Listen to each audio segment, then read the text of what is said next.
جو محمد بن سلمان کی پالیسیوں پہ کرٹیسائز کیا، یہ کسے اٹھا کے لے آئے، یہ کسے آپ اٹھا کے لے کے آئے ہیں، یہ سارا کچھ ہے.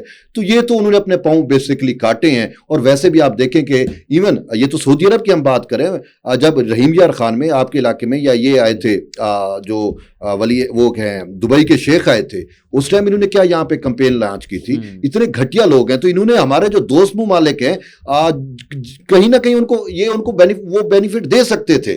دیکھیں وقت بدلتا رہتا ہے. میاں صاحب کو بھی تو وہ لے کے گئے تھے نا. آج وہ اگر خان صاحب ان سے تعلقات اچھے رکھتے، بشرا بی بی جو ہے وہ اپنا منہ بند رکھتی اور اس طرح کی اسٹیٹمنٹ نہ دیتی، تو شاید ان کو کہیں نہ کہیں ریلیف مل سکتا تھا. الٹا انہوں نے مخالفت کی. یہ جو اگر سعودی کارڈ کو ہم دیکھیں کہ امریکہ کے ساتھ جو ان کے انویسٹمنٹ اتنی بھاری انویسٹمنٹ کر رہے ہیں، 1000 ارب ڈالر کی، ٹرمپ 600 کا تو اعلان کر دیا، 600 کا تو اعلان کر دیا ہے. تو کیا وہ جو ہے اپنی کوئی چھوٹی سی بات بھی نہیں منوا سکیں گے؟ اگر پاکستان پہ دباؤ آیا بھی صحیح، پہلے تو آئے گا نہیں، اگر آیا بھی صحیح تو وہ جو ہے محمد بن سلمان جو ہے وہ ایسا نہیں ہونے دیں گے. تو اسی وجہ سے پی ٹی آئی کے لیے مایوسی ہی مایوسی ہے. ان کی خواہشات آپ یہی کہ بس ارمانوں میں بدل گئی ہے، بس اپنی حسرتوں پہ جا کے وہ آنسو بہائیں. امریکہ سے تو شاید کوئی دباؤ میرے خیال سے تو نہیں آئے گا، ہرگز نہیں ہوگا. لیکن سپریم کورٹ میں آج کچھ دباؤ آیا ہے سپریم کورٹ کے کچھ ججز پر، اور کبھی بال ایک کورٹ میں ہے، کبھی بال دوسرے کورٹ میں ہے.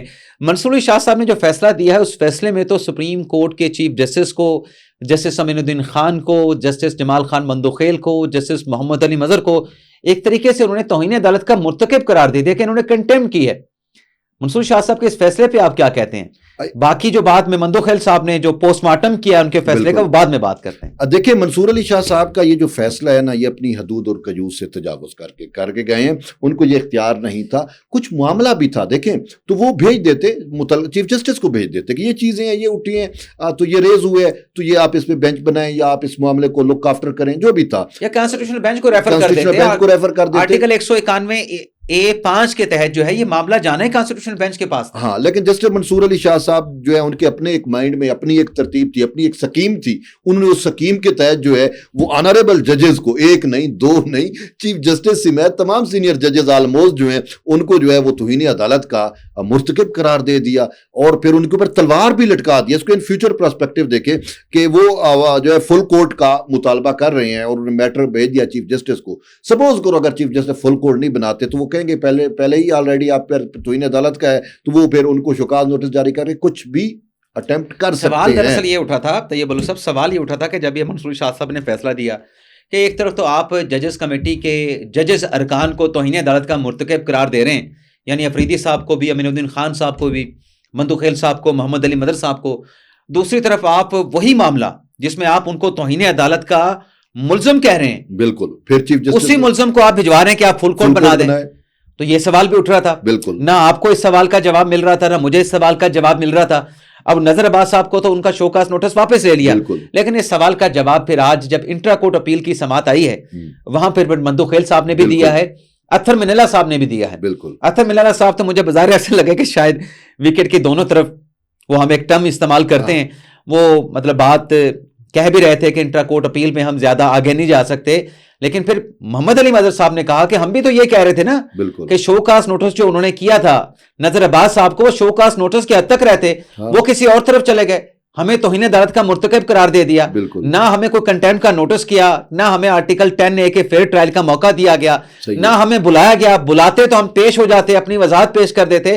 لیکن ایک نقطہ بڑا انہوں نے سامنے رکھا انٹرا کورٹ اپیل میں، جسٹس جمال خان مندوخیل صاحب نے اور جسٹس محمد علی مظہر صاحب نے. بالکل، انہوں نے کہا کہ ہمیں جو کہا گیا ہے توہین عدالت کا مرتکب جو قرار دیا گیا ہے، انہوں نے کچھ ریکارڈ دکھایا ہے. وہ ریکارڈ آپ کو پتا ہے کیا ریکارڈ دکھایا؟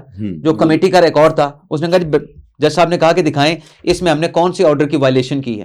صحیح ہے، وہ کیا تھا دکھائیں، بتائیں نا ذرا، کچھ اور بھی بتائیں جو آپ کو یاد ہو. بات یہ ہے کہ اس میں سب سے اہم چیز یہ ہے کہ جسٹس منصور علی شاہ صاحب کو ہی اگر ہم ان کے کنڈکٹ کو دیکھیں تو وہ چیزیں وہ خود اپنے سٹانس بدلتے رہے ہیں. ٹھیک ہے، یہاں پہ انہوں نے میٹر بھیج دیا، وہ جو ڈال دیا میٹر، وہ ڈال دیا دونوں کمیٹیوں پہ، ایک supreme court practice and procedure act committee, دوسری کانسٹیٹیوشنل کمیٹی.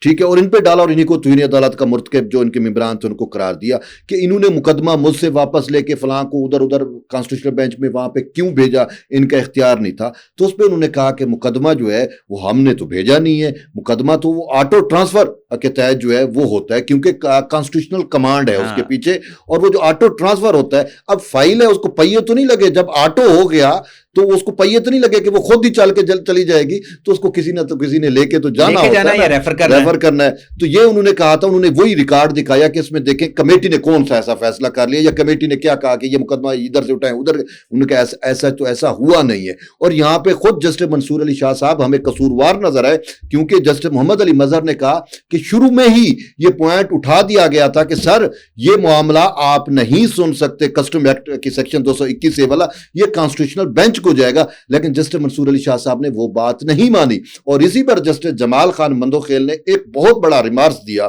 جس کے بڑے اثرات مرتب ہو سکتے ہیں یا ہوں گے. انہوں نے کہا کہ چلو ٹھیک ہے, ہم تو توہین عدالت کے مرتکب ہو گئے. ایسے نہیں کہا, انہوں نے کہا کہ ہمیں تو کہا کہ ہم نے آرڈر کی وائلیشن کر دی, جوڈیشل آرڈر کی وائلیشن کر دی, لیکن یہ کیس تو آٹومیٹکلی جانا تھا کانسٹیٹیوشن کی کمانڈ کے تحت کانسٹیٹیوشنل بینچ کے پاس. بالکل منصور علی شاہ صاحب کے سامنے اعتراض اٹھایا گیا, منصور علی شاہ صاحب نے وہ اعتراض نہیں مانا اور وہ کیس کانسٹیٹیوشنل بینچ کو ریفر نہیں کیا. تو کیا یہ آئین کی خلاف ورزی نہیں کی معزز جج جناب منصور علی شاہ صاحب نے؟ ایک طرف انہوں نے کہا کہ جوڈیشل آرڈر کی وائلیشن ہے, دوسری طرف کانسٹیٹیوشنل کی کمانڈ ہے, تو کیا کرتے؟ جوڈیشل آرڈر کو دیکھتے یا کانسٹیٹیوشن کی کمانڈ کو دیکھتے؟ اب یہاں پہ طیب بلوچ صاحب آپ سے میرا ایک اور سوال ہے, وہ جو ایک الیکشن کی ڈیٹ والا ایک کیس تھا جس میں ایتھر منیلا صاحب نے آرڈر پاس کیا تھا کہ چیف الیکشن کمشنر کے خلاف انہوں نے ڈیٹ نہیں دی الیکشن کی, اور صدر پاکستان نے بھی ڈیٹ نہیں دی, یہ آئین کی وائلیشن ہو گئی ہے.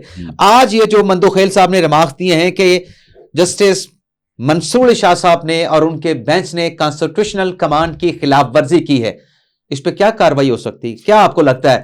آج جو انٹرا کورٹ اپیل تو ڈسپوز آف کر دی, اس ڈسپوز آف کرنے سے, کیونکہ مندوخیل صاحب نے کہا کہ ہم وجوہات بھی لکھیں گے, لیکن ایتھر منیلا صاحب نے اور شاہد ولی صاحب نے اختلاف کیا کہ ہم وجوہات کے ساتھ اتفاق نہیں کرتے, ڈسپوز آف کرنے کے ساتھ اتفاق کرتے ہیں. وجوہات کیا ہو سکتی ہیں؟ کیا معاملہ منصور شاہ صاحب کے خلاف آئینی خلاف ورزی کا کوئی ایسا میٹر سامنے آ سکتا ہے؟ دیکھیں, پہلی بات تو یہ ہے کہ جو آپ نے کہا کہ اگر کانسٹیٹیوشنل کمانڈ پوری نہ ہو تو کیا ہو سکتا ہے, یہی تو جسٹس جمال خان صاحب بھی کہہ رہے کہ اگر آئین سے انحراف ہوا اور یہ اپیرنٹ ہے. اچھا, اس کا جواب خود جسٹس منصور علی شاہ صاحب نے دیا ہوا ہے. کیا کہ انہوں نے کہا ہے کہ یہ کانسٹیٹیوشن جو ہے نا, اس کا آرٹیکل 5 پابند بناتا ہے کہ آپ جو ہے وہ کانسٹیٹیوشن پہ عمل درآمد کریں گے, اور حلف کی بات بھی کی. حلف کی بات, اب جب کانسٹیٹیوشن آپ آرٹیکل 5 پہ عمل درآمد نہیں کر رہے تو پھر آگے آرٹیکل 6 آتا ہے. میں آگے زیادہ بات نہیں کروں گا آپ کے سامنے, نہیں, ہم جنرل بات کر رہے ہیں.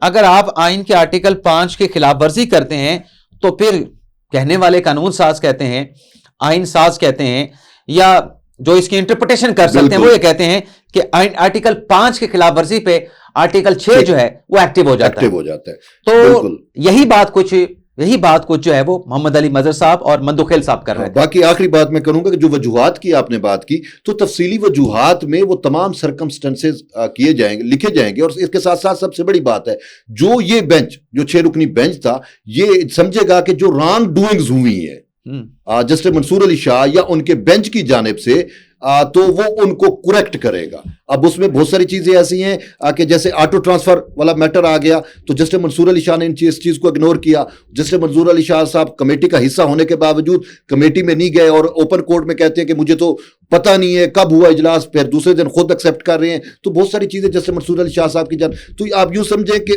جسٹس منصور علی شاہ کے تمام آرڈر کا جو ہے وہ آپریشن کیا جائے گا, اور ایک پوسٹ مارٹم کیا جائے گا, اور ایک نقطے کا تفصیلی وجوہات میں جواب دیا جائے گا. تو یہ تھا ناظرین ہمارا آج کا پوڈ کاسٹ. آپ سے اجازت چاہتے ہیں. اللہ تعالیٰ ہم سب کا حامی ناصر ہو. اپنی دعا میں یاد رکھیے گا. اللہ حافظ.